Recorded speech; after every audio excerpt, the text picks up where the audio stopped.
Selamat pagi semua anak-anak dan selamat bersiap untuk memulai kegiatan pembelajaran kita pada hari ini. Hari Selasa tanggal 31 Agustus tahun 2021. Materi pembelajaran kita yaitu subtema 3, bermain di lingkungan sekolah, pembelajaran ketiga. Sebelum kegiatan pembelajaran dimulai, mari kita mengawali kegiatan kita dengan doa. Silakan baca sendiri doanya di layar masing-masing.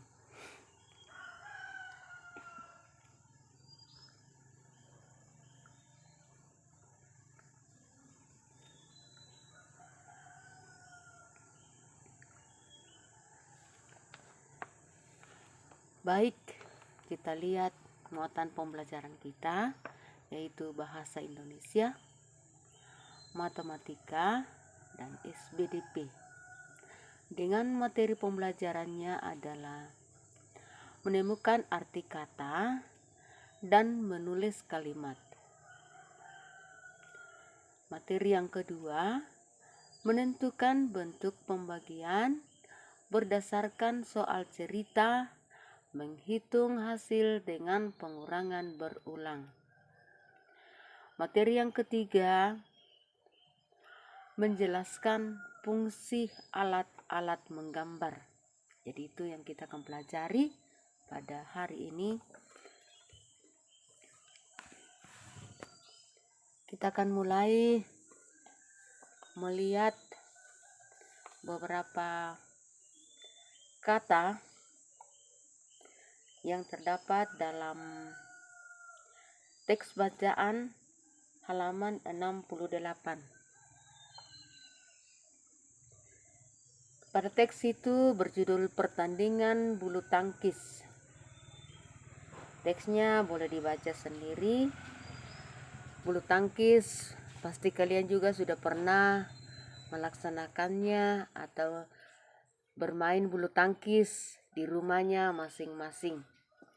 Tentu dalam permainan ini ada beberapa kata atau nama-nama alat yang sering kita dengarkan atau sering kita pergunakan.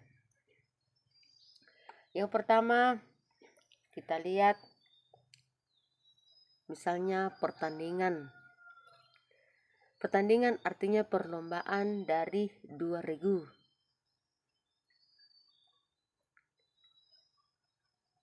Yang kedua, bulu tangkis. Bulu tangkis permainan yang menggunakan kok. Yang ketiga, lapangan atau tempat bermain. 4, semangat. Perasaan yang sangat kuat. Yang kelima, bersorak. Suara teriak karena senang. Yang keenam, juara atau pemenang. Jadi itulah beberapa kata yang akan kita lihat maknanya. Selain itu, kita akan melihat nanti di dalam kalimat.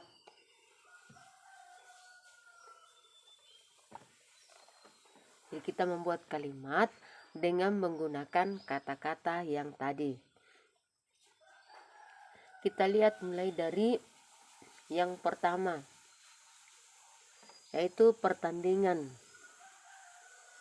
Kita akan belajar membuat kalimat yang di dalamnya ada kata pertandingan. Misalnya, pertandingan bulu tangkis menggunakan benda padat.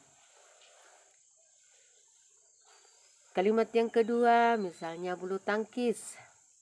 Walaupun kalimat di atas sudah ada kata bulu tangkis. Pertandingan bulu tangkis segera dimulai. Kalimat yang ketiga dengan menggunakan kata lapangan.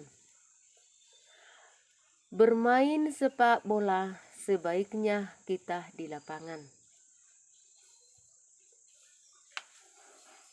Kalimat yang keempat dengan menggunakan kata semangat. Mereka pun bertanding dengan penuh semangat.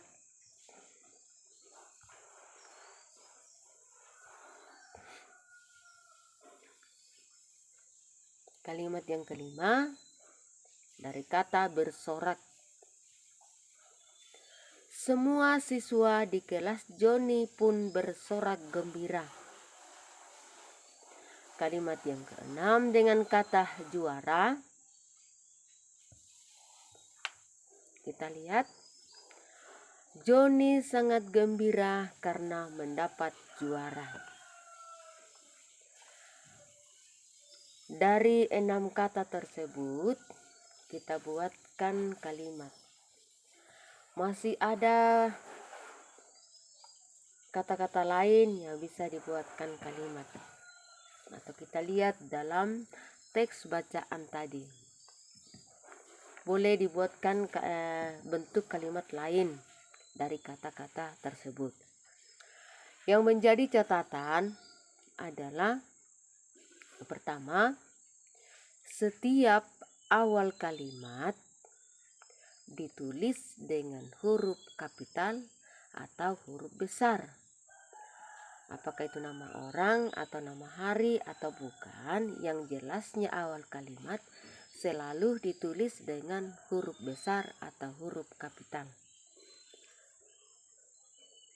Dan yang kedua, pada akhir kalimat selalu dibubuhi atau ditulis tanda titik, bertanda bahwa kalimat itu sampai di situ.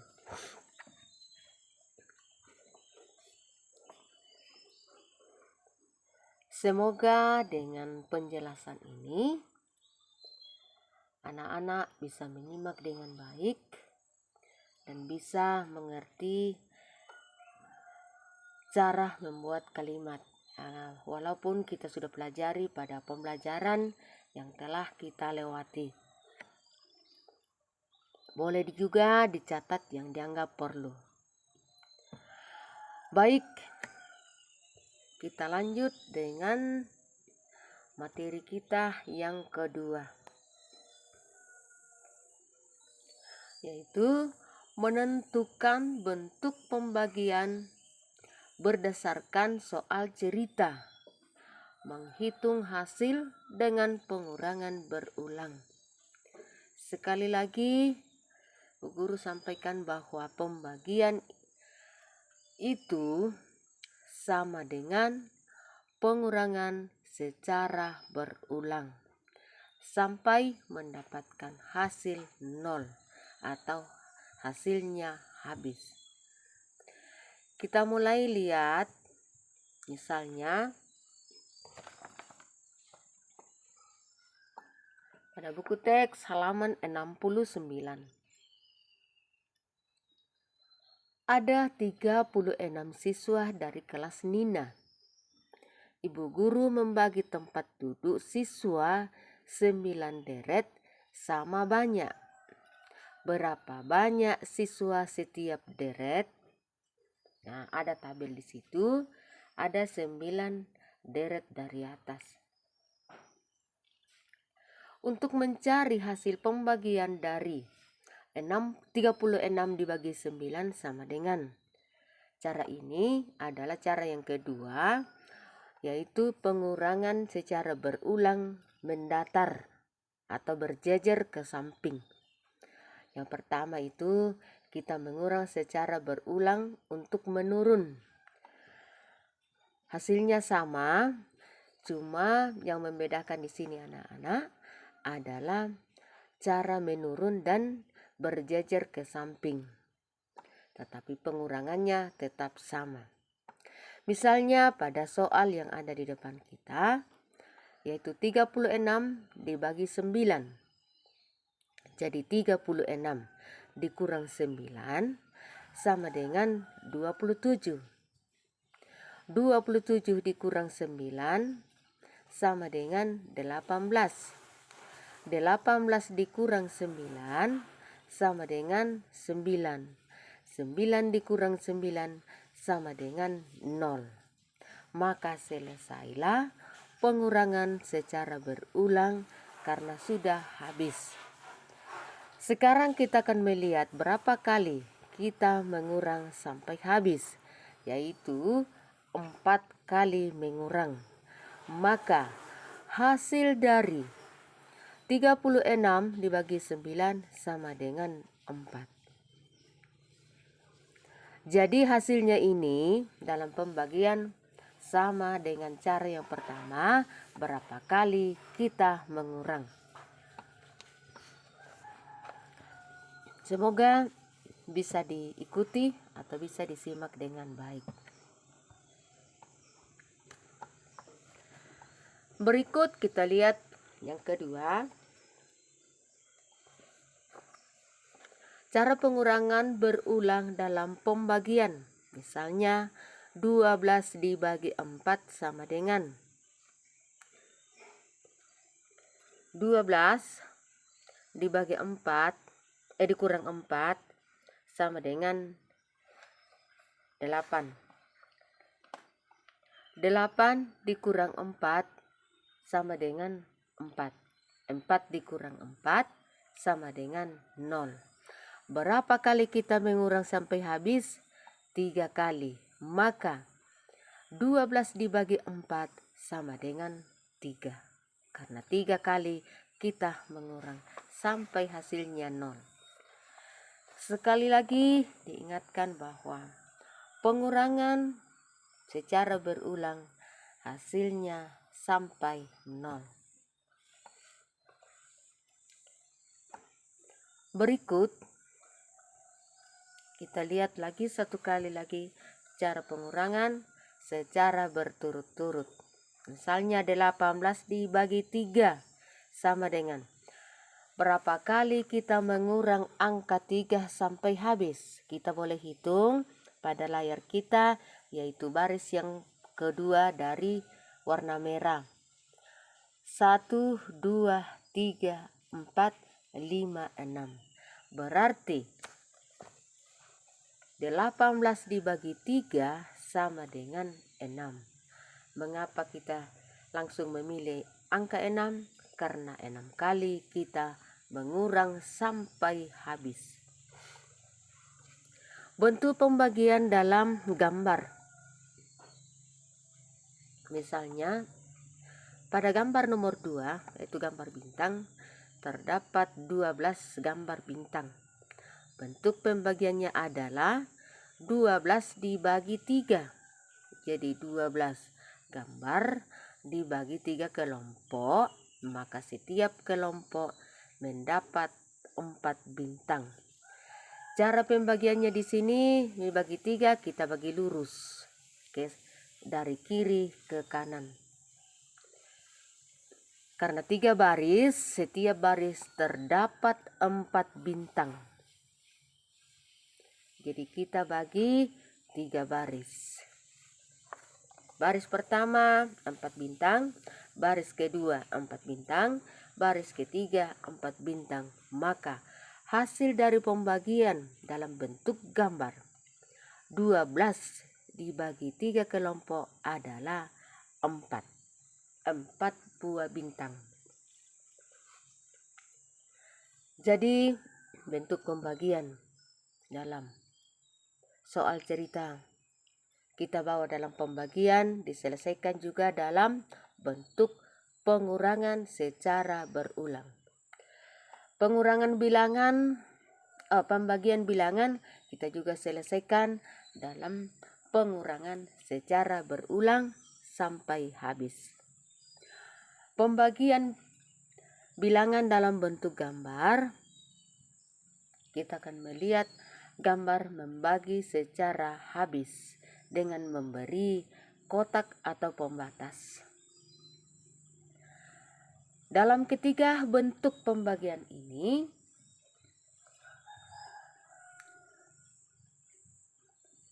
selalu berpatokan atau berdasarkan pada pengurangan.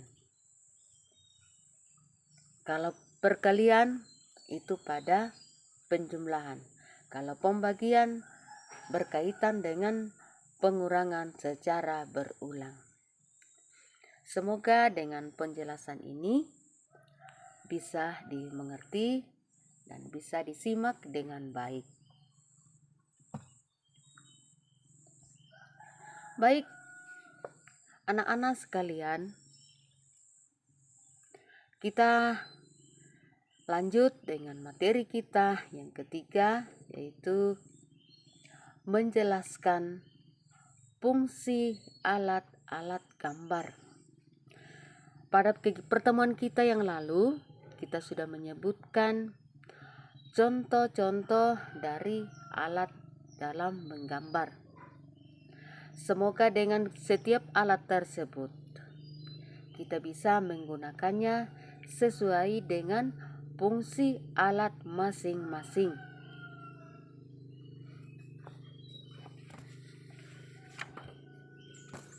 Mari kita lihat pada buku teks halaman 70.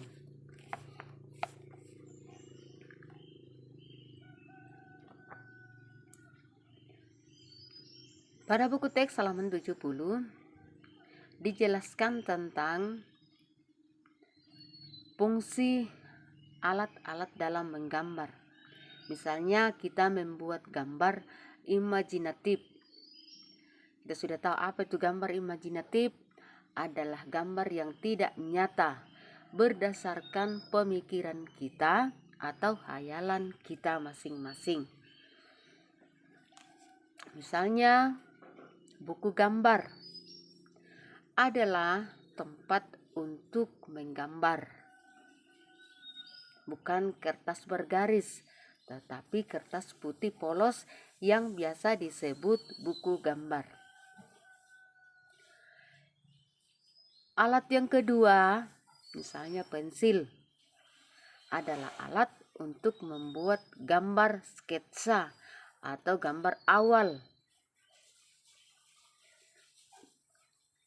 sebagai arah atau pembatas dalam merangkai sebuah gambar atau tema. Yang ketiga, penghapus.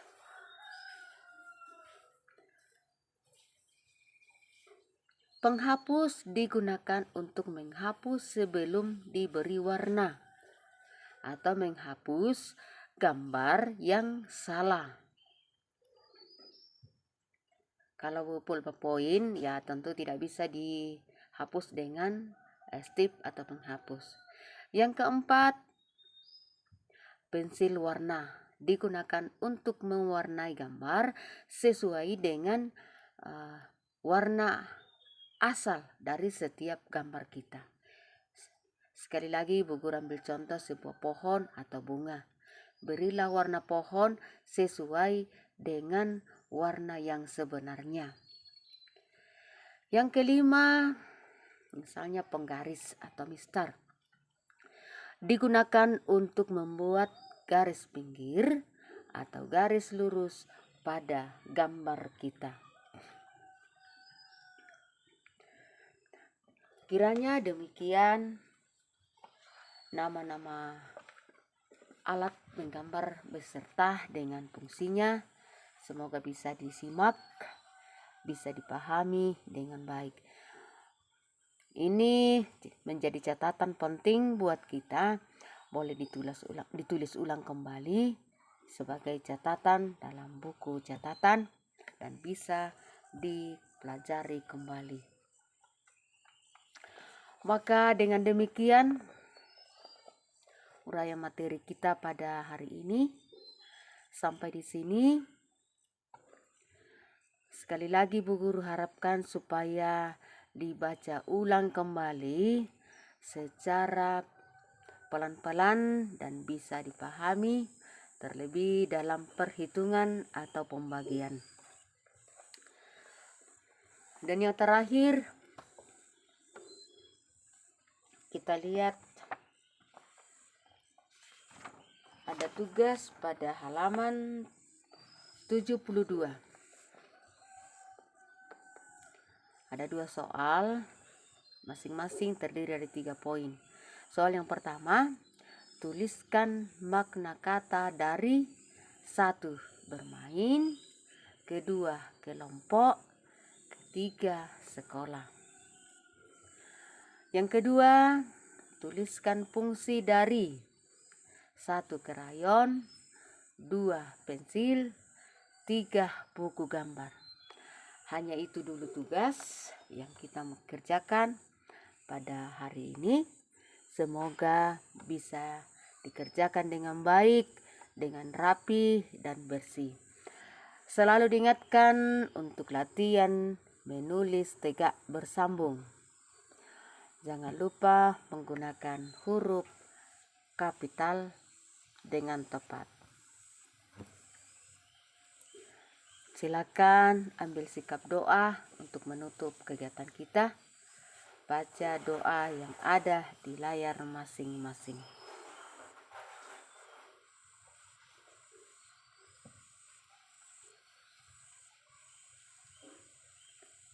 Dengan demikian, Ibu Guru mengucapkan selamat belajar. Sekian pertemuan kita. Selamat bekerja. Jaga kesehatan, Tuhan memberkati.